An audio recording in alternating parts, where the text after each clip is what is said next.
Wapenda? Saka wakati mwana arikuenda kwa baba wake lini? Ndisikunzwisisa mubvunzo wako ini. Mwana arikuenda kwa baba wake lini? Uzotataure. Aiwaka. Saka uri kutora tausoro muda zvachose.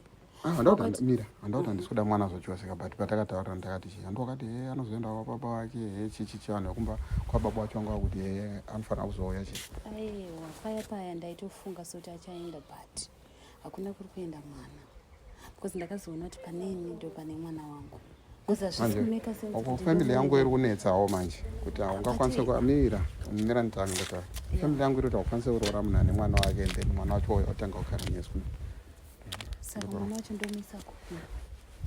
Handisi kukuisa pressure ndiri kungoti kana ndonge zvine pressure mukati. hazvina usikundisa pressure but apa zvaunguta sound unge zvine pressure mukati because paukandibvunza patakasangana the first day kutaura wakati aiwa kuti unotonzi mai junior paya but ndikuti ona family yangu nderi kuti pari kungonetsanetsawo hameno kuti zvakasvika nani kumba vanhu vangotanga kuti manje ungarore mukadzi ane mwana saka ipapo ndo pandiri kuita pressure.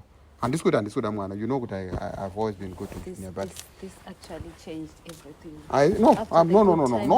No. Ona zvawakutaura wakutanga kutaura zvokuti it will change nothing. It doesn't have to change anything. Okay, I will get time to think about it. Anyway, even if when you get married, and we're still going to move out, Saga. But patingazoplan ahead. Yeah, but you know families. No, but it was plan. My families, nongozias meta my family, and this could. All right. Listen, Miranda, I'll sort it out. In I'll sort it out. Say, uchingondudza kuti you will sort it out. This is something big, and this is something chinechokuita need the rest of our lives. Andikuona. And but charorana, we need this child. And mwana ndewangu, and mwana achazonge ari wako. But you ndine problem na junior. Ndine problem na junior. Hauna problem na mwana. Saka ndozvandiri kuti what I will sort it out. We will try and do something better. But I want to know. I'll let you know when I go get home, and then I'll tell you what I would have thought. You know what? All right, you change it. No, but it's fine. You can go and do it. All right.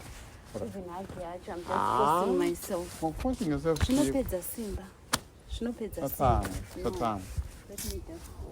just. Watama.